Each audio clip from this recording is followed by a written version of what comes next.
이 시간 새 구역 연합 예배를 하나님께 드리겠습니다.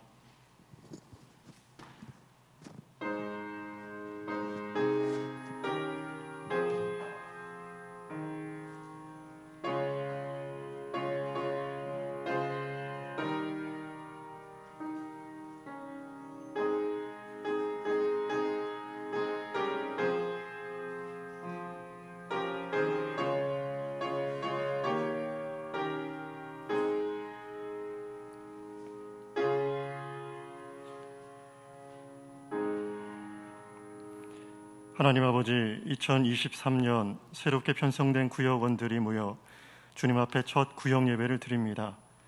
이 예배를 기뻐 받아주시며 금년 한 해도 주께서 묶어주신 사랑의 띠로 온전히 연합하는 모든 구역 되게 하여 주옵소서. 예수님의 이름으로 간절히 기도드립니다. 아멘. 찬송 21장 드리겠습니다.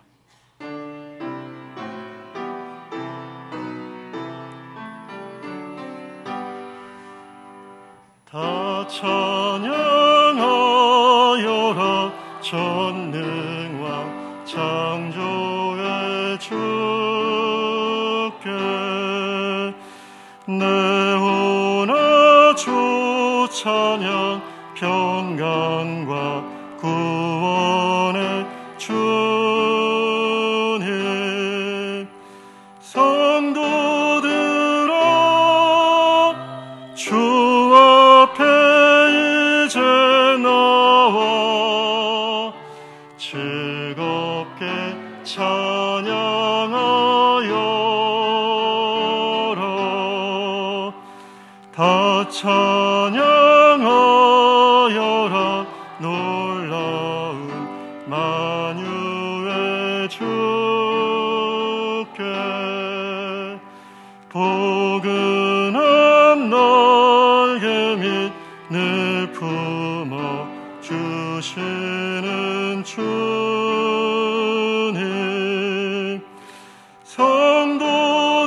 성도들아 주님의 뜻 안에서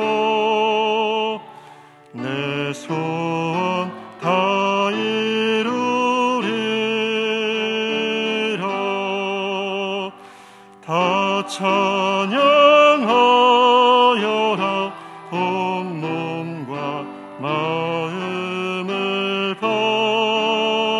바쳐 이 세상 만물이 주 앞에 다 나와 찬양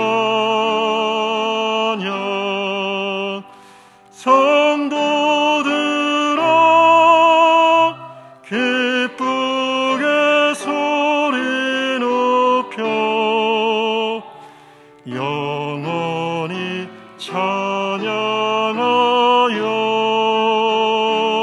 찬양하여라 아멘. 이 시간 박수범 목사님 기도해 주시겠습니다. 만유의 주제이신 아버지 하나님, 2023년 한 해를 힘차게 시작하며 이 시간 감격으로 새 구역 연합 예배를 드립니다. 주님, 이 예배를 기쁘게 받아 주옵소서. 예배에 앞서 그동안 혹여나 생명의 길을 따르지 않고 사망의 길로 죄악의 길로 다녔다면 이 시간 우리 모두의 죄를 회개하오니 모든 죄를 사하여 주옵소서. 그리하여 깨끗한 심령으로 주님 말씀을 마음에 심게 하여 주시옵소서. 우리 구역 식구들을 위하여 기도합니다. 오랜 시간 만나지 못하고 의지하지 못하고 교제하지 못하여 괴로웠던 이 코로나 가운데 있었던 우리의 모든 마음들을 우리 주님께서 다 아시오매 여전히 각자의 자리에서 떨어져 예배 드리는 분들도 계시지만 이 시간 한 가지 말씀으로 동일하게 역사하시는 하나님 말씀 붙잡고 한 마음 한 뜻 되어 주 안에서 하나 되는 가족애를 느끼며 감사할 수 있는 은혜의 시간 삼아 주옵소서.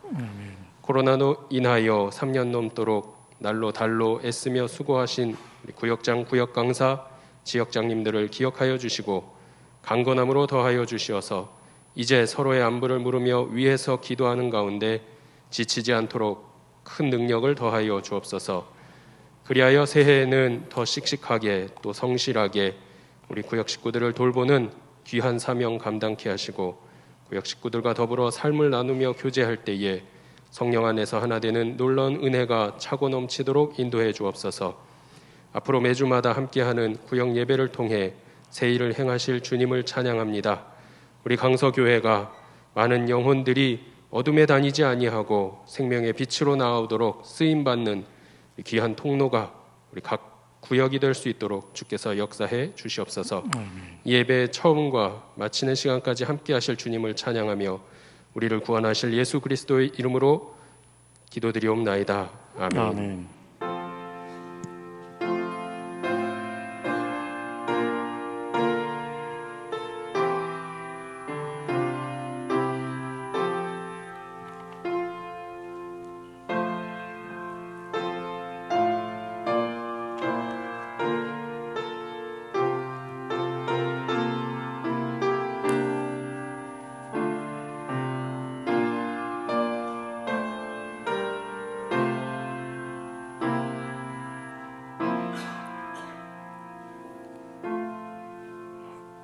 오늘 우리에게 주시는 하나님의 말씀은 시편 95편 1절에서 11절까지의 말씀입니다. 구역 성경 872페이지에 있습니다. 시편 95편 1절에서 11절까지의 말씀을 제가 봉독하겠습니다. 오라 우리가 여호와께 노래하며 우리의 구원의 반석을 향하여 즐거이 외치자. 우리가 감사함으로 그 앞에 나아가며 시를 지어 즐거이 그를 노래하자. 여호와는 크신 하나님이시오 모든 신들보다 크신 왕이시기 때문이로다. 땅의 깊은 곳이 그의 손 안에 있으며 산들의 높은 곳도 그의 것이로다. 바다도 그의 것이라 그가 만드셨고 육지도 그의 손이 지으셨도다. 오라 우리가 굽혀 경배하며 우리를 지으신 여호와 앞에 무릎을 꿇자. 그는 우리의 하나님이시오 우리는 그가 기르시는 백성이며 그의 손이 돌보시는 양이기 때문이라. 너희가 오늘 그의 음성을 듣거든 너희는 무리바에서와 같이 또 광야의 마사에서 지냈던 날과 같이 너희 마음을 완악하게 하지 말지어다. 그때 너희 조상들이 내가 행한 일을 보고서도 나를 시험하고 조사하였도다. 내가 40년 동안 그 세대로 말미암아 근심하여 이르기를 그들은 마음이 미혹된 백성이라 내 길을 알지 못한다 하였도다. 그러므로 내가 노하여 맹세하기를 그들은 내 안식에 들어오지 못하리라 하였도다. 아멘. 이 시간 아나이스 중창단의 아무것도 두려워 말라 찬양 후에 담임 목사님께서 예배의 대상 창조주 하나님이라는 제목으로 말씀 증거하시겠습니다.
은혜스러운 찬양이었습니다. 신정과 구정 사이에 한복까지 입으시고 이렇게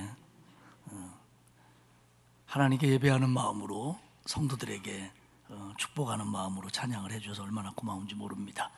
자, 우리 옆에 계신 분들과 이렇게 인사하겠습니다. 주님은 나의 산성이며 우리의 힘이십니다.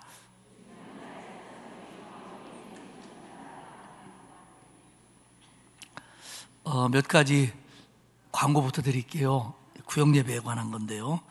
다음 주일부터 구역예배 드립니다. 방학 끝났어요. 방학이 좀 원래 좋은 학교는 방학이 짧습니다. 그러니까 다음 주부터 구역예배를 드리는데 매주일 금요일에 혹은 정해진 시간에 구역예배 드리는 게 원칙입니다. 그게 원칙인데 구역 형편에 따라서 이렇게 우리는 2번 드리자 또 혹은 어떻게 이렇게 주일날 드리자 그럴 수 있는데 그건 제가 요즘에 일하는 분들도 많고 하다 보니까 어쩔 수 없지요. 구역 형편에 맞게 하되 구역 예배는 일주일에 한 번씩 구역원들이 하나님 앞에 드리는 게 원칙입니다. 아시겠죠? 예. 그리고 다음 주일부터 이제 구역 인도자 교육을 시작합니다. 구역장, 강사, 지역장에서 화요일날 11시에 할 거예요. 여러분들 구역 인도자들은 화요일날 꼭 나오시길 바라고, 제가 다른 회의나 특별한 일이 없으면 제가 인도하는 걸 원칙으로 하겠습니다. 그런데 회의들이 화요일날 좀 많이 잡히기 때문에 그럴 때는 저보다 더 훌륭하신 우리 부목사님들이 진행을 하도록 하겠습니다. 그리고 또 하나 올해 달라진 것은 매월 첫 번째 금요일은 연합구역 예배로 드리겠습니다. 근데 그거는 우리는 연합구역 예배 드리는 시간에는 2명밖에 못 가고 우리는 저녁에 드리는 구역이기 때문에 저녁에 드리면 5명이 온다. 그러면 연합구역 예배 안 와도 됩니다. 그런데 우리는 이렇게 드리나 저렇게 드리나 인원이 비슷하다. 그러면 연합구역 예배를 오십시오. 더 나아가 우리는 구역이 제대로 못 모인다. 그러면 연합구역 예배에 오십시오. 그러면 연합구역 예배는 특별한 일이 없는 한 그 주간이 연휴가 된다든지 무슨 교회에 무슨 일이 있다든지 그거 아니고는 첫 번째 금요일, 첫 주일이 지난 금요일 말고 무조건 첫 번째 금요일에 연합구역 예배로 드리겠습니다. 그러니까 이렇게 새 구역 연합구역 예배로 시작하는 것처럼 의무는 아닙니다. 의무는 아닌데 여러분들이 그 주에는 우리도 연합구역 예배로 드리지 할 수 있다면, 또 우리 구역은 구역 예배 드릴 사람이 나하고 이 양반밖에 없는데 그럼 우리 연합구역 예배 가지 이런 분들은 연합구역 예배 오시면 되겠습니다. 매월 첫 번째 금요일입니다. 제가 특별한 일이 없는 한 인도를 하도록 하겠습니다. 새해 또 전에는 우리가 연합구역 예배 드리려면 여기 자리가 꽉 찼어요. 그런데 이제 여자분들도 낮에 일하는 분, 아기 보는 분, 편찮으신 분, 집에 자빠져 있는 분, 이런 분들이 많으셔갖고 오늘 못 나오시는 분들이 있어요. 후자는 몇 명 없고. 그렇기 때문에 이렇게 바쁜데도 새해도 지역장으로, 구역장으로, 구역 강사로 수고해 주시는 분들이 여기 많이 있어요. 우리가 참 제가 그분들을 사랑하고 참 아끼는데 우리 부끄럼 타지 말고 한번 그 자리에서 일어나 주시기 바랍니다. 지역장, 구역장 강사 벼슬이에요. 일어나시기 바랍니다. 뻘떡. 물반 고기반이네요. 자, 우리 어쨌든 박수로 축복하겠습니다. 고맙습니다. 저는 구역장 대장 담임 목사입니다. 오늘은요 원래 2번째 금요일이에요. 2번째 금요일인데 우리가 이제 첫째 주 금요일에 구역예배를 시작했어야 되는데 방학을 드렸고 또 5일간의 특별한 새벽이 있었기 때문에 오늘부터 시작합니다. 그래서 오늘은 여러분에게 나눠드린 유인물이 1과입니다. 1과. 그러면 다음 주에는 2과를 하느냐? 아니요. 다음 주는 세 번째 주기 때문에 3과로 가겠습니다. 그러니까 2과는 건너뜁니다. 여러분 착오 없으시기 바랍니다. 그리고 오늘 2과의 마지막 부분 얘기를 제가 조금 하도록 하겠습니다. 오늘은 1과입니다. 1과. 1과의 내용은 뭐냐면 1월 한 달 동안은 예배에 관한 얘기들을 구역공과가 다루고 있어요. 그런데 오늘 첫 번째 시간의 얘기는 우리의 예배의 대상이신 하나님에 대한 얘기입니다. 그리고 예배의 대상을 분명히 알 때 예배하는 우리가 어떤 모습이어야 되느냐, 이런 얘기들을 해요. 오늘과 같은 이런 예배가 우리처럼 이렇게 뭐 찬송 부르고 사도신경을 하고 기도하고 설교를 하고 또 뭐 이런 식의 예배가 자리 잡게 된 것은 종교개혁 이후라고 보면 돼요. 그리고 전에는 우리가 주일날 주일 오전 예배 그리고 주일 밤 예배였잖아요. 주일 밤 예배가 오후 예배로 오는데요, 교회가 얼마나 몸살을 겪었는지 몰라요. 어떻게 예배 시간을 바꾸냐고, 그동안 그렇게 오랫동안 드려왔던 저녁 예배를 어떻게 오후 예배를 바꾸냐고, 누가 오냐고 그랬는데, 현재는 거의 모든 교회들이 오후 예배를 드리고 있습니다. 그리고 그 사이에 유괴 양식도 주고 있고요. 여러분들 교회 오래 다니신 분들, 예전에 교회 다닐 때 교회에서 밥 안 줬지요? 밥 줬나요? 뭐 성가대 간식 정도 줬지요. 그리고 영예 양식만 뒷다리 줬는데, 요새는 이제 유괴 양식도 곱빼기로 드리고 있습니다. 근데 구약 시대가 흐르면서 이제 성전 예배가 자리 잡는 거죠. 출애굽하고 그리고 가나안 땅에 오고 사사 시대를 겪고 왕정 시대로 와서 사울, 다윗 지나면서 이제 예루살렘 성전이 세워지지 않습니까?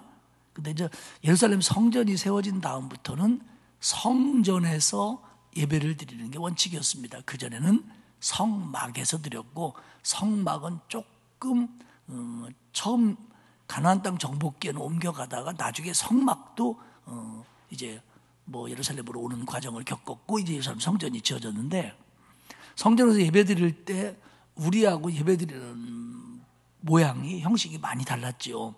그들은 뭐냐면 하나님 앞에 제물을 잡아드리는, 제물을 드리는 것이 예배의 주된 형식처럼 보였습니다. 그런데 그래도 회중들이 모여서 예배할 때, 뭐 절기라든지, 뭐 오늘로 말하면 무슨 뭐 임직식이라든지, 뭐 또 봉헌식이라든지 이런 거 할 때 빠지지 않는 게 찬양이었습니다. 찬양.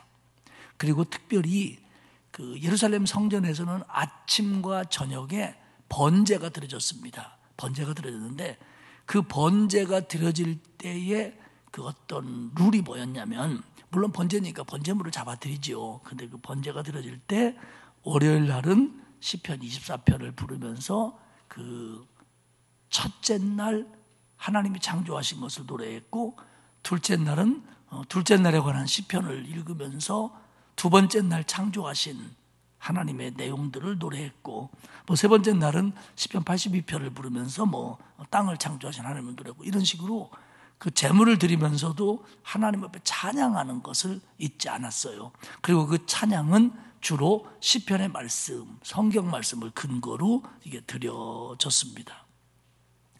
오늘 우리가 읽은 이 시편 95편은 이스라엘의 절기 중에 불렀던 찬양입니다. 교회에서는 그 처음에 옛날에는 뭐 묵도라고 그랬는데, 그건 이제 잘못된 용어고요. 그 예배 에로의 부르심, 예배의 부르심, 예배의 부르심. 그러니까 이제 교회 왔으니까 하나님이 우리를 예배로 부르신다라고, 우리 오늘은 거룩한 주일입니다, 뭐 찬양하면서 예배를 드립시다. 혹은 우리는 앞에 찬양을 부르지만 그냥 예배할 때 예배 인도자가 처음으로 읽는 성경 규절, 그걸 예배로의 부름이라고 그럽니다. 주로 이 95편은 예배로의 부름에서 가장 많이 사용되는 규절이기도 했습니다. 그래서 1절과 6절에 보면 오라 우리가 하면서, 그 말은 그 사람이 다른 사람들을 부르는 말투로 오라 우리가 하나님 앞에 가서 예배하자, 자 오라 우리가 여기서 예배하자 이렇게 말하지만, 사실은 이것은 우리가 성령의 음성으로 이해를 해야 됩니다. 그래서 하나님이 우리를 부르시는 거다, 오라 여기로 와라. 그리고 거기서 이제 깨달은 사람들이 우리가 하나님께 예배하자 이렇게 되는 거죠. 그래서 결국 예배로의 부르심, 즉 예배 시간에 불렀던 찬양으로 틀림이 없다라는 겁니다. 그래서 이 95편을 보면은 전반부는 하나님께 예배하라는 내용이고, 두 번째는 예배를 제대로 드려라. 우리 공과에서는 예배에 성공해라 그랬는데, 저는 뭐 성공이라는 용어는 좀 그렇고, 정말 하나님이 받으실 만한 예배자가 되라라는 얘기로 받아들이면 될 것 같습니다. 첫 번째는 공과책에 나온 거에 준해서 제가 오늘 진행을 하도록 하겠습니다. 첫 번째는 예배는 창조주 하나님께 경배하는 행위입니다. 자, 제일 쉬운 거. 예배는 누구에게 드리는 거죠? 그러면 회갑 감사 예배는 누구에게 드리는 거예요? 한번 물어볼게요. 회갑 감사 예배는 누구에게 드리는 거예요? 왜? 이분을 회갑 맡게 해주신 하나님께 감사하는 거죠. 요새 회갑 감사 예배 같은 거 안 드리대요? 그렇죠? 예. 당신도 뭐 드릴 생각 하지 마. 예. 박준 선생님도 드릴 거 없어. 예. 제가 어렸을 때가 아니죠. 전사 때 시골에 가서 목회를 해보니까 별의별 예배가 다 있는 거예요. 뭐 여러분 이런 예배 들어봤어요? 상냥 예배? 이게 뭐예요? 상냥한 사람들이 예배 드리는 거예요? 그게 아니라 집 짓다가 대들보를 올리는 걸 상냥식이라고 그러는데, 그때 옛날에 떡해 먹고 막 이제 부정 타지 말라고 막 갑자기 지붕이 무너지지 말라고 그렇게 했거든요. 근데 이게 교회 다니다 보니까 이게 그냥 넘어가니까 껄쩍지근한 거야. 그래가지고 예배를 붙이는 거죠. 상냥 예배. 그래서 가서 상냥해놓고 예배 드리고, 인부들은요 저쪽에서 기다리고 있어요. 예배 끝나면 뭐 먹으려고? 막걸리 먹을 어떻게 한대야. 이분들 다 합세했던 분들 같아요. 왜냐하면 원래 그 일꾼들한테 상냥식 하고 막걸리도 주고 뭐 이렇게 뭐 미리아스도 주고 뭐 이렇게 수고한다고 그러더라고요. 그러니까 요걸 예배로 와서 얼른 저기 전도사 양반이 와가지고, 제가 시골에서 목회할 때 이름이 전도사 양반이에요. 예. 그분들 나한테 다 그렇게 불렀어요. 전도사 양반이라고요. 그분들은 그 양반 쌍놈을 구분할 줄 알더라고요. 시골 사람이라도. 그래서 저보고 맨날 전도사 양반이래요. 그럼 전도사 양반이 와서 집주인이 교회 집사니까 상냥 예배 드리고 나면 자기들은 상냥식을 하려고 이제 기다리는 거죠.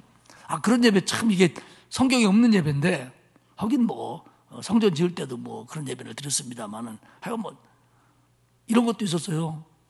사무 예배. 이건 뭐게요? 사무제라고 알아요? 예, 이렇게 묘에다 장례식하고 그동안 이제 떼짱 잘 자리 잡았는지 3일 만에 가보는 거, 그리고 거기가 제사 지내는 게 사무제잖아요. 근데 이걸 안 하자니 껄쩍지근하거든. 그러니까 전사 끌고 가가지고 그 산소 앞에 가서 예배 드리는 거예요. 그게 무슨 예배? 사무 예배. 그때도 제가 전도사 양반이 가서, 예. 물론 뭐 그런 데 가서 이제 돌아가신 분한테 예배 드리는 것이 아니라 부활의 산소망을 전하고, 예수 안 믿고 죽으면 큰일 난다, 예수 믿고 죽으면 이렇게 소망이 있다, 그런 얘기를 설교했죠. 그러니까 이게 아무거나 예배만 붙이면 되는 건 아닌데, 중요한 건 뭐냐면 어디서 어떤 모습으로 예배하든 예배는 누구에게 드리는 거라고요? 하나님께. 그러니까 가끔 그 사람에 관한 것들을 축하하거나 사람에 관계된 것이 주체인 양 드려지는 예배가 있을지라도, 그 예배는 그를 위로하든 그를 격려하든 그를 축하하든 간에 그 뒤에 있는 그것을 허락하신 하나님께 예배하는 게 진짜 예배라는 거예요. 근데 우리가 이제 이걸 착각하면 안 돼요. 그러니까 예배는 우리 창조주 하나님께 경배하는 예배입니다. 그 예배의 사전적인 의미는 여러 가지가 있습니다만은 겸손히 엎드려 절한다는 의미도 있어요. 그러니까 오늘 6절에 보면 하나님 앞에 무릎 꿇고 허리 굽혀 경배하자, 이런 내용이 나오는데, 이게 예배의 모습이라는 거예요. 실제로 우리의 몸도 하나님 앞에 겸손해져야 되고, 마음도 하나님 앞에 뻣뻣하면 안 돼요. 정말 하나님 앞에 내가 회개하고 하나님의 용서를 구하고, 여러분 잘못했는데 용서를 비는 사람이 뻣뻣하면 됩니까? 안 됩니까? 당신 잘못했잖아. 그러면 미안합니다 그래야지. 뭐 그렇게 생각하든지 말든지, 이렇게 이거는 뭐 비는 마음이 아니잖아요. 그러니까 하나님 앞에 나오면 우리가 늘 은혜를 구하고 용서를 구하는 마음이기 때문에 우리의 외적인 모습도 낮아져야 되고 마음은 더 말할 것도 없죠. 그리고 하나님이 내게 위로해 주시고 응답해 주시고 힘 주심을 내가 기대하기 때문에 그 하나님 앞에 우리는 무릎 꿇는 자세여야 된다는 거죠. 허리를 굽히는 자세여야 된다는 거죠. 이게 예배의 겉모습이어야 하고 속모습이어야 한다는 겁니다. 근데 왜 우리가 그래야 되냐면 이 예배의 대상이신 하나님에 대해서 세 가지 정도로 묘사를 해요. 첫째 1절에 보면 이 하나님은 구원의 반석이라는 거예요. 우리를 구원하실 분이고 구원하신 분이기 때문에 우리는 그 하나님께 예배해야 돼요. 이스라엘 백성의 입장에서 보면 출애굽이라고 하는 놀라운 역사를 하나님이 행하셨어요. 하나님이 아니면 그들은 여전히 애굽에서 노예 생활했을 거예요. 그런데 하나님 때문에 구원받았고 가나안 땅에 왔기 때문에, 그리고 자기들을 하나님 나라로 인도하기 때문에 그들은 하나님께 예배해야 돼요. 두 번째는 하나님은 크신 왕이기 때문에 경배해야 된다는 겁니다. 여기서 크신 왕은 위대한 왕입니다. 그러니까 자기들을 통치하는 하나님이에요. 자기들을 지켜주는 하나님이에요. 왕처럼. 옛날의 왕은, 제대로된 왕은 백성을 위해서 목숨을 걸었어요. 전쟁이 나면 칼 들고 제일 먼저 나갔어요. 정말 이게 좋은 왕들이었어요. 그래서 다윗도 수많은 전쟁에 참여했고 사울도 마찬가지였어요. 그러니까 하나님이 우리를 다스리시는 동시에 우리를 지키시는 분이다. 그러니 우리는 하나님께 예배해야 된다. 이게 예배의 대상이 하나님이라는 것은 이렇게 설명합니다. 세 번째는 하나님이 창조주 하나님이라는 거예요. 우리 구원 이전에, 우리를 다스리기 이전에 우리를 만드신 분이 하나님이다. 온 세상을 우리에게 주신 하나님이다. 그러니까 그 하나님께 우리는 경배해야 된다. 고마워해야 된다. 감사해야 된다. 영광을 돌려야 된다는 겁니다. 순서를 말하면 창조가 먼저겠지요. 그리고 영적으로는 구원이고 육적으로는 통치입니다. 그러니까 이 세 가지를 하나님만이 우리에게 진정으로 하실 수 있기 때문에 우리는 그 하나님 앞에 예배해야 된다는 거예요. 그 하나님께 경배해야 된다는 겁니다. 그런데 그 하나님은 오늘 본문에 보면 우리를 회중 예배로 부르십니다. 95편 1절에 보면 오라 우리가 여호와께 노래하며 우리의 구원의 반석을 향하여 오늘 95편에요. 우리라는 말이 많이 사용되어 있어요. 여러분, 내가 혼자 예배 드리면 하나님이 받으실까요? 안 받으실까요? 내가 혼자 예배 드리면 하나님 받으셔요? 안 받으셔요? 받으시죠? 예. 근데 하나님은 우리를 너무 잘 알아요. 그렇기 때문에 정말 내가 어쩔 수 없이 혼자 예배 드려야 된다. 혼자 예배 드려야 되죠. 하나님이 기쁘게 받으실 거예요. 그리고 크신 은혜 줄 거예요. 근데 우리가 어떤 사람이라는 걸 하나님이 알아요. 근데 만약에 회중 예배를 드릴 수 있음에도 불구하고 나 혼자 예배 드리는 것만을 주장한다. 코로나 같은 상황이 아니고 뭐 교회 가요 뭐해 뭐 가는데 1시간 걸리고 오는데 1시간 걸리고 뭐 가면 뭐 자리도 없고 목사님 뭐 설교도 그렇고 나 혼자 예배 드리지 뭐 그러면 짧게 엑기스로 드릴 수 있는데 이렇게 해버릇하면요 우리가 하나님 앞에 특별한 사람을 빼놓고는 하나님 앞에 드리는 예배의 시간이나 모습이나 이런 것들이 하나님 보시기에 예배자로서 바람직하지 못한 모습으로 흐르기가 쉽습니다. 그렇기 때문에 하나님은 두세 사람이 모이는 걸 기뻐하시고요. 이들에게 말씀하시고 은혜 주시기를 혼자 하는 것보다 더 좋아하셔요. 그러나 혼자 하는 건 안 된다는 얘기가 아니에요. 그런데 하나님은 그렇게 하십니다. 그래서 오라라고 예배를 부르시는데 결국 예배라는 건 뭐냐면 하나님이 우리를 부르시는 거에 대한 우리의 응답이 예배입니다. 하나님은 우리에게 용서해 주기 위해서, 은혜 주기 위해서, 위로하기 위해서, 힘을 주기 위해서 하나님 앞으로 부르시는 거예요. 하나님 앞으로 부르시는 거예요. 그러니까 이게 예배인데, 그리고 그 부르심에 내가 나가서 하나님 내가 왔습니다. 나를 용서하십시오. 그리고 내게 은혜 주십시오. 내게 힘 주십시오. 나 하나님께 영광 돌립니다. 이게 예배거든요. 근데 이 부르심에 거절하기 시작하면 다른 은혜들도 우리에게 임하는데 방해가 된다는 겁니다. 여러분, 우리가 신앙생활하면서 교회 와서 제일 많이 하는 게 뭐예요? 제일 많이 하는 게 뭐예요? 예배죠. 그렇지 않습니까? 자, 우리 교회에서 주일날만 딱 한 번 교회 오는 사람들이 있습니다. 딱 1시간 10분 교회에 있다 가는 사람들이 있습니다. 그분들 교회 와서 뭐 하지요? 설거지 하나요? 청소하나요? 예배합니다. 그리고 여러분, 우리가 첫 주간을 한번 돌이켜 봅시다. 지난 1월 첫 주간 교회에 월요일 새벽 정상적으로 볼 때, 화요일 새벽, 수요일 새벽, 수요일 저녁, 목요일 새벽, 금요일 새벽, 금요일 저녁, 주일 이게 나왔는데, 그때 제일 많이 한 게 뭐예요? 예배지요. 여러분, 원래 모이러 와도 뭐부터 하지요? 예배부터 하지요. 안 온 사람 흉부터 봅니까? 예배부터 하지요. 그러니까 우리는 예배 빼놓고는 우리의 신앙이 설명이 될 수가 없어요. 그리고 그 예배는 나 혼자 예배라기보다는 우리가 함께 드리는 회중 예배입니다. 그러니까 이 회중 예배로 하나님이 부르시는 거예요. 성전으로. 하나님이 성막을 지켜야 하고 성전을 지은 다음에 뭐라 그러냐면, 내가 늘 여기 있을 거다. 좀 쉽게 얘기하면 내가 늘 여기 있을 거다. 너희들 나 만나려면 여기로 와라. 너희들이 여기 와서 회개하면 내가 용서해 주겠고, 너희들이 여기 와서 제물을 드리면 내가 받으마. 그리고 너희들이 위로가 필요하다면 내가 여기서 너희를 위로해 줄게. 물론 이제 이 성전 사상이 이제 종교 개혁을 거치면서 꼭 거기여야 되느냐, 어디면 어떠냐라고 하는 신앙으로 발전했지만, 그러나 중요한 건 뭐냐면 성전 예배가 필요 없고 우리는 어디서나 된다, 그 얘기는 아닙니다. 성전 예배가 중심이지만 우리는 어디서나 예배할 수 있다, 이거잖아요. 근데 가끔은 어디서나 예배할 수 있다라는 데 중점을 두다가 성전 예배를 무시하는, 교회 공동체를 무시하는 그런 일들이 교회 속에서도 얼마든지 있었고, 그런 분파들도 생겼고, 그런 이단들도 있었다는 거죠. 그렇기 때문에 우리는 성전에 나와 하나님 앞에 예배드리는 걸 즐거워해야 되는데, 특별히 그 자세가 뭐냐면 1절에 보면 노래하며 즐거이 외치라는 거예요. 가끔 교회 오는 분들이 보면 막 세상 막 근심 걱정을 막 다 감고 오는 사람들이 많아요. 물론 우리 성전에 올 때 고민도 많고 걱정거리도 있지요.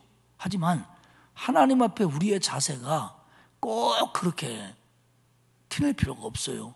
왜냐하면 여러분, 우리 살면서 한번 물어볼게요. 살면서 기쁠 때도 있지요. 없구나, 이분들. 그래서 얼굴이 이렇구나. 몰랐네. 다시 한번 물어볼게요. 여러분의 앞으로 일생을 좌우할 수 있어요. 여러분, 살면서 기쁜 날 있어요, 없어요? 너무 쉬우니까 대답을 안 하는구나. 미안해요. 그러면서 살면서 속상할 때 있어요, 없어요? 그러면 같은 날 두 가지가 겹칠 수 있어요, 없어요? 있지요. 그러니까 그러면 속상하고 슬픈데도 손주 재롱 때문에 웃을 수 있고, 또 기쁘고 감사한 일이 있다가도 저 생각하면 마음이 너무 속상해질 때도 있지요. 그게 우리 인생 아닌가요? 그렇죠. 그렇기 때문에 하나님 앞에 예배드리러 오는 사람들이 마음이 다 100% 평안하다, 이럴 수는 없어요. 그런데 어떤 게 크냐의 문제예요. 어떤 게 크냐의 문제. 그러면 우리가 많은 고민, 아픔, 속상함, 이 자식 걱정, 제 걱정, 물질 걱정 잔뜩 가지고 왔는데, 이거보다 사실 더 커야 되는 게 뭐냐면 우리를 구원하신 하나님의 은혜예요. 사실은 하나님의 은혜가 이거보다 훨씬 커요. 그래서 너희들이 받는 세상에서의 환난에 경한 것이 장차 받을 영광의 중한 것을 이룬다고 그래서, 그러니까 이 세상에서 우리가 받는 모든 환난이 짧고 가볍다, 이렇게 표현합니다. 뭐에 비할 때? 하나님이 주시는 영광과 구원의 은혜에 비할 때. 그렇기 때문에 우리가 지금 막 속상하고 막 기분 나쁘고 마음 아프고 이런 게 너무 많지만, 그래도 내가 구원받고 하나님 앞에 예배드릴 수 있다라고 하는 기쁨이 훨씬 크다는 걸 알아야 돼요. 그러면 이 훨씬 큰 거가 이 작은 것들을 이겨서 하나님 앞에 기쁨과 감사함으로 예배드릴 수 있는 겁니다. 할렐루야. 여러분, 우리가 은행이든 개인이든 빚 있으면 없는 게 낫지요. 그렇지 않습니까? 근데 내가 지금 빚을 한 1억 졌어요. 빚이 많아요. 근데 내가 돈은 한 100억 있어. 그럼 이게 걱정거리가 돼요, 안 돼요? 계산은 잘하시네. 이런 얘기예요. 1억이라는 돈은 굉장히 크지만, 아이고, 빚도 많이도 졌네. 1억이나 졌네. 하지만 내가 이것저것 정리하면 100억이 된다면 이걸 뭘 걱정해요? 여러분, 우리 세상 살면서 수고하고 무거운 짐 다 있어요. 근데 주님 뭐라고 하냐면 그거 가지고 나한테 와라. 왜? 내가 주는 건 그거고 게임이 안 돼.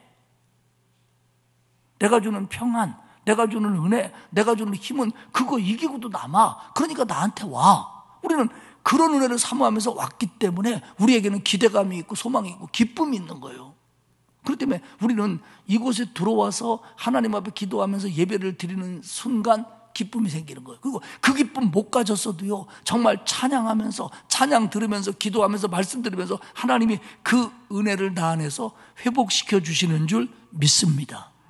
그렇기 때문에 이게 예배가 기쁨과 감사함으로 드려져야 되는 거예요.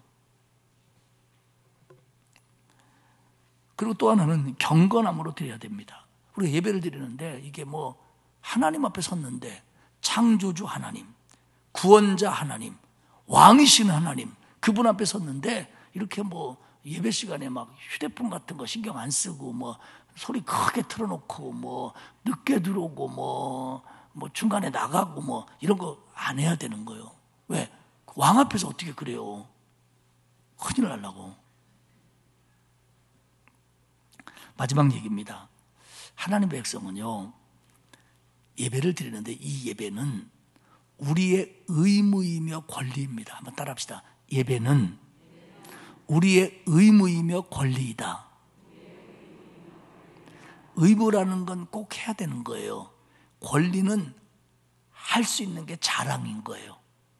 그러니까 예배는 우리를 구원하신 하나님 앞에 하나님의 백성이니까 당연히 예배해야 돼요. 의무예요. 그래서 주일을 거룩하게 지켜야 돼요. 주일 성수예요. 이건 의무예요. 구원받은 자의 의무예요. 그래서 우리가 몸이 아파서 교회를 못 오면 안타까워하는 마음이 그거예요. 저는요, 학교 다니면서 몸이 아파서 학교 못 갈 때 안타까워 해본 적이 없어요. 얼마나 좋았는지 몰라요. 그리고 이상하지? 점심시간 때쯤 되면 나서. 그러면 나 혼자 동네에서 노는 거 애들 다 학교 갔어요. 예. 그러면 동네 아저씨들이 물어요. 너 학교 왜 안 갔냐? 아파서 안 갔어요. 그러면 안 아픈 것 같은데? 나섰어요? 예. 근데 예배를 못 가면 너무 마음이 아픈 거예요. 왜? 이건 우리가 해야 될 진정한 의미예요. 그런데다가 예배는 권리예요. 아무나 예배 드릴 수 있는 게 아니에요. 하나님의 자녀되고 구원받은 우리만 예배 드리는 거예요. 아, 목사님 뭐 밥도 먹으러 온 사람도 예배하던데요. 그분들의 예배는 예배가, 여러분 요새 식당에요, 점심시간에 가면요, 나는 모르는 사람들이 있어갖고 저분이 우리 새가족인가, 그래서 이렇게 쓱 지나가는데 그분도 나를 몰라. 그러면 새가족 아니야. 예. 이분은 누구냐? 밥가족이야. 예. 딱 그 시간에 맞춰 오시는 분이 있어요. 근데 나 같으면 그래도 점심때마다 밥 먹으러 오려면 담임 목사가 어떻게 생겼나 얼굴을 좀 알고 먹여야지. 제가 지나가서, 왜냐면 새가족이라도 제가 지나가면요, 인사하고요, 심지어는요, 등록 안 하고 다니시는 분들 중에 밥 드시는 분이 있어요. 그런 분들은 나보면 막 굉장히 미안해요. 왜? 얻어먹은 거니까 그게. 예. 그러면서 나보면 막 이렇게 하시는데 이 밥가족들은요, 저를 만나도 누군지 모르니까. 그리고 뭐 그분들이 알겠어요. 설마 담임 목사가 저렇게 멋있을 줄? 예. 그러니까 그 생각하니까 담임 목사인지 모르고 저보고 뻔뻔하게 지나가요. 그럼 나도, 아, 이거 이 사람 아니구나. 그리고 딱 보면 표가 나. 은혜가 없어, 얼굴에. 예. 그분들이 설사 여기 와서 예배를 드렸다고 하더라도 그건 예배가 아닙니다. 왜? 하나님 앞에 진심으로 감사하며 경배하며 하나님을 높일 마음이 없거든요. 가끔 이제 선거철이 되거나 그러면 뭐 우리 교인들 중에 이제 뭐 아는 사람도 있고 뭐 동네 사람들이 친하기도 그러잖아요. 그럼 저한테 와서 그래요. 아, 목사님 이번에 어느 당 국회의원 후보가 왔는데 인사 예배드리러 온다는데요. 오라 그래. 예배드리러 오는 건 본인 자유지 뭐. 아, 예배 시간 소개해줘. 아, 그런 건 안 한다고. 선교사님이 오거나 다른 목사님이 오거나 그러면 우리가 축하해 줄 수 있지만 뭐 이 국회의원 후보나 무슨 뭐 구청장 후보 오시는데 그분들 수고하는 거 알고 필요한 건 알지만 예배 시간까지 우리가 그분들을 높여줄 이유는 없다. 오시는 건 자유다. 마음대로 해라. 그러면 상관없다. 그런데 왜냐면 그분들은 죄송한 얘기지만 예배하러 오기보다는 이렇게 홍보하러 오는 거니까. 물론 그 중에 예배하러 오는 분들이 있겠죠. 신앙생활 잘 하시는 분. 오시는 건 괜찮아요. 오시는 건 상관없는데 저는 그분을 교회에서 소개할 마음은 없어요. 왜? 그건 예배의 모습이 아니니까. 끝나고는 뭐 제 방에 와서 차를 한잔 한다든지 그런 걸 얼마든지 대접할 수 있죠. 이야기를 듣는다거나. 그러나 예배 시간에는 그렇게 하지 않습니다. 왜냐하면 그건 하나님 앞에 우리 모두가 드리는 예배에 있을 순서가 아니라고 저는 생각을 해요. 예배는 우리가 하나님 앞에 드리는 의무인 동시에 우리만의 권리예요. 이거 뺏기면 안 돼요. 그래서 우리가 뭐 코로나 때 뭐 예배를 뭐 여기 와서 드리지 말아라, 집에서 드리라 할 때 안타까워했던 이유가 뭐냐면 이건 우리의 의무이며 권리인데 이걸 질병 때문에 못하고 한다는 것 때문에 우리가 얼마나 마음 아파했습니까? 그리고 집에서 예배드리고 못 나오다가 교회 와도 된다 그러니까 왔을 때 우리 얼마나 감격했습니까? 다 잊어버려가고 지금은 이제 뭐 도로. 그리고 하나님이 코로나를 주신 득 가운데 하나가 예배가 얼마나 소중한지를 알게 하는 것도 있어요. 그건 참 우리가 감사하게 받을 부분이에요. 놓치면 안 될 부분. 근데 이것도 자꾸 지나가니까 어떤 분이 그러더라고요. 목사님 온라인 예배가 있으니까 안 좋은 게 있어요. 왜요? 요 정도 아프면 전에는 교회 갔는데요. 요 정도 아프니까 집에서 드리고 싶어요. 내 속으로 알긴 잘하네. 그랬어요. 전에 같으면 요 정도 갖고는 갔는데 지금은 이 정도 갖고도 못 가는 거야. 왜? 온라인 있으니까. 이것도 예배니까. 말씀을 정리하겠습니다. 그 이과에 가면 이제 사마리아 여인하고 예수님의 대화를 하면서 뭐 어디서 예배드리는 게 진짜입니까? 라고 했을 때 예수님이 어디서 예배드리는 게 중요한 게 아니라 신령과 진정으로 예배드리는 게 중요하다. 영과 진리로 성령과 말씀으로 예배드리는 게 중요하다. 그렇기 때문에 우리가 가정에서도 혼자서도 얼마든지 영과 진리로 예배할 수 있습니다. 그런데 그 집중도나 또 임하는 경건함이나 이런 것들을 두고 볼 때 내가 개인적으로 드려지는 예배는 이런 것들을 놓칠 가능성이 회중 예배보다 많아요. 이게 걱정스러운 겁니다. 사실 코로나 때문에 몸이 좀 기저질병이 있다거나 뭐 열이 난다거나 집에서 예배드리면 돼요. 괜찮아요. 그것도 영과 진리로 예배드리는 예배예요. 그러나 그것이 어떤 핑계가 되거나 어떤 그 수단이 되거나 이러면 안 된다는 거죠. 하나님 앞에 제대로 드리는 예배가 원칙이고, 왜? 우리가 그 정도니까. 이 회중 예배가 원칙이고 하나님은 성전에서 우리의 예배를 받으시는 걸 기뻐하셔요. 기뻐하셔요. 그리고 하나님의 눈길이 여기 있겠다고 우리한테 성경에서 수없이 약속했어요. 그렇기 때문에 사랑하는 여러분, 올 한 해도 저와 여러분들이 예배하는데 최선을 다하시기를 축복합니다. 저는 이제 안타까운 것 가운데 하나가 우리 교회학교 선생님들이 주일날 와가지고 9시에 예배드리고 10시 뭐 한 10분 20분부터 준비하고 11시에 아이들 가르치고 회의하고 밥 먹고 복잡한 거 알아요. 그러다 보니까 교회학교 선생님들 가운데 이 주일 예배를 못 드리고 그냥 교회학교만 하시는 분들이 있어요.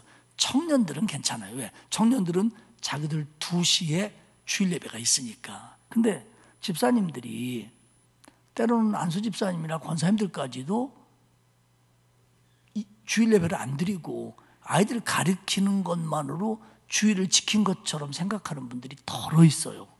저는 굉장히 안타까우고, 만일 저에게 목사님 나는 이거 한 번밖에 못합니다라고 한다면 저는 교사 그만두고 예배 드리십시오 그렇게 말하고 싶어요.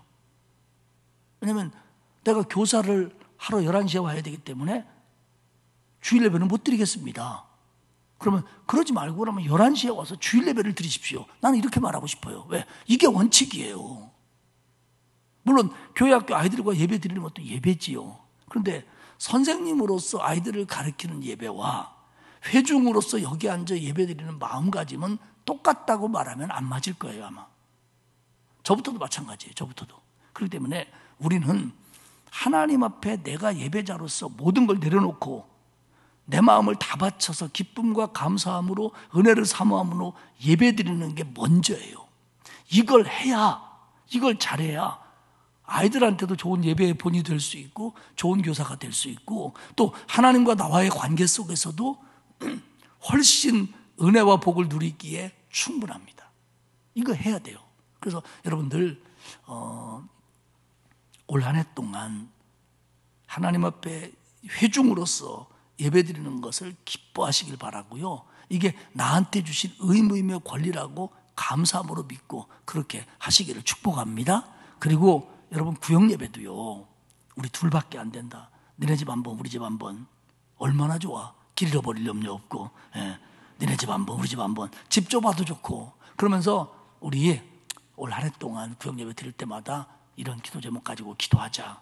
1년간 해보십시오. 하나님께서 그 기도에 응답하실 거라고 저는 믿습니다. 그리고 모일 때가 마땅치 않으면 주일날 교회에서 모이든지 또 연합구역 예배 한 달에 한 번씩 드리니까 그때 모이든지 그래가지고 어떻게든지 모이려고 하고 예배하려고 할 때 하나님이 아시거든요. 근데 어떻게든지 안 모이려고 하고 어떻게든지 핑계 대려고 그러고 이런 걸 이제 전문 용어로 뺀질뺀질이라고 그러는데 그렇게 하면 이것도 하나님이 더 잘하셔요. 하나님은 우리의 겉과 속을 다 아시는 분이잖아요. 그래서 창조주이시며 구원자이시며 우리의 왕이신 하나님 앞에 제대로 예배하고 살아가는 그런 저와 여러분이 되시기를 축복합니다. 기도하겠습니다. 하나님 고맙습니다. 우리를 구원하셔서 예배자로 불러주시니 고맙습니다. 오늘도 오라 오라 오라 우리를 부르시며 예배하기를 요구하시고 그 예배를 받으시며 은혜와 복 주시기를 기뻐하시는 하나님을 찬양합니다.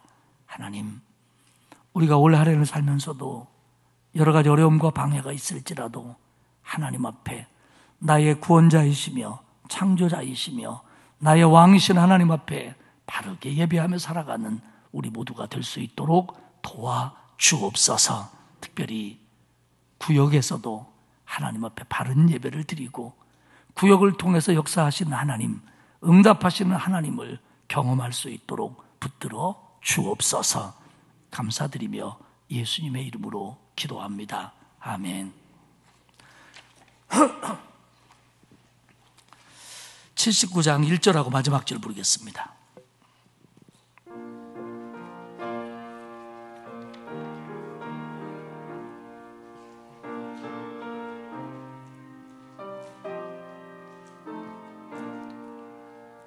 주 하나님 지으신 모든 세계 내 마음속에 그리어볼 때 하늘의 별 울려 퍼지는 내 성 주님의 권능 우주에 찬네. 주님의 높고 위대하심을 내 영혼이 찬양하네. 주님의 높고 위대하심을 내 영혼이 찬양하네. 내 주 예수 세상에 다시 올 때 저 천국으로 날 인도하리. 나 겸손히 엎드려 경배하며 영원히 주를 찬양하리라. 주님의 높고 위대하심을 내 영혼이 찬양하네. 주님의 높고 위대하심을 내 영혼이 찬양하네.